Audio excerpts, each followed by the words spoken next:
Para los que jugáis en el modo PvP, para los que disfrutáis invadiendo a otros jugadores, necesitáis saber urgentemente esto que voy a comentar, que pueden fastidiarte durante los duelos y que quizás ni lo sabías. Bienvenido gente, espero que estéis muy bien, porque os traigo un vídeo muy rapidito donde vamos a hablar de algunos objetos que no son tan útiles en el modo competitivo PvP. Y sí, me refiero a ciertos talismanes que cambian sus atributos de forma negativa. Talismanes que en el modo PvP sí que son nerfeados de forma automática. Así que mi objetivo de hoy es que tengáis esto en cuenta a la hora de usar una build para estos combates. Quiero añadir que esto no es para que dejéis de usarlo, simplemente para que analicéis si os conviene o no. Y también me encantaría saber vuestra opinión si veis justo que se aplique un nerfeo al usarlo en PvP o no. Y ahora sí que sí, vamos al lío. Como bien sabéis, hay ciertos talismanes que aplican un aumento de potencia de ataque, otros que te aumentan la negación de daño y reducen el daño recibido, y otros talismanes que te aumentan la potencia de ataque a la vez que te aumenta el daño recibido. Pues bien, haciendo pruebas para verificar toda la información que hay con respecto a estos nerfeos, efectivamente hay talismanes que se vuelven poco efectivos o prácticamente inútiles para los duelos. Comenzamos por los talismanes con dragón, para reducir los diferentes tipos de daño recibido. Tenemos el de hechicero para el daño mágico, ígneo para el fuego, hierático para el sagrado y fulgurante para el rayo. Y tenemos también el talismán con dragón perlado para reducir todos los daños no físicos. De cada uno hay 3 niveles diferentes, el básico, el +1 y +2. En el caso de los 4 primeros talismanes,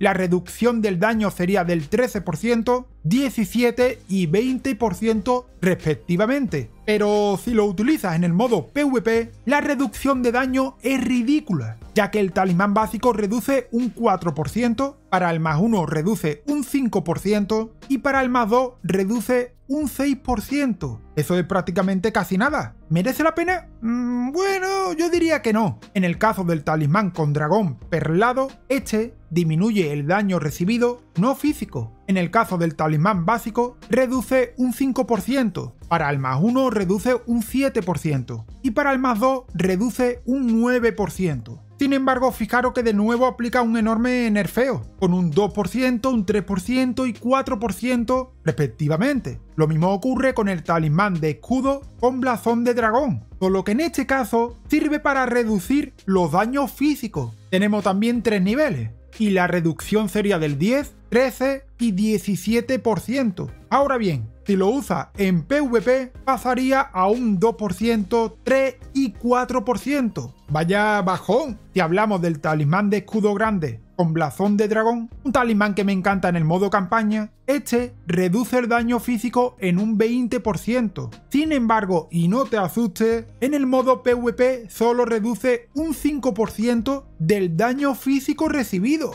Parece de broma, pero no lo es. Y ojo, porque aquí vienen los talismanes que más se suelen usar y quiero que prestes mucha atención a lo que vamos a mencionar, porque seguramente te lleves más de una sorpresa. Hablo de los talismanes de escorpión, que como sabéis son 4. Cada uno de ellos te aumenta una potencia de ataque del 12% del elemento de dicho talismán y también te aumenta el daño físico recibido en un 10%. Esto sería jugando en el modo historia normal. Pero ¿qué ocurre si uso estos talismanes en PvP? Pues ocurre lo siguiente. Todos tendrían un aumento de su potencia de ataque, pero del 8%, que no está nada mal. Sin embargo, tendrías un aumento del daño recibido, pero del 15%. En resumen, hace menos daño y te hacen más daño. Vaya. Estos son los talismanes que más se ven afectados en PvP y me encantaría saber qué opinas al respecto. ¿Debería de seguir así o crees que no deberían de aplicar ningún nerfeo para los duelos? Deja tu opinión en los comentarios. Y antes de terminar, os dejo por aquí un par de vídeos que te pueden interesar. Si te ha gustado, deja tu buen like y nos vemos en otro vídeo. ¡Chao!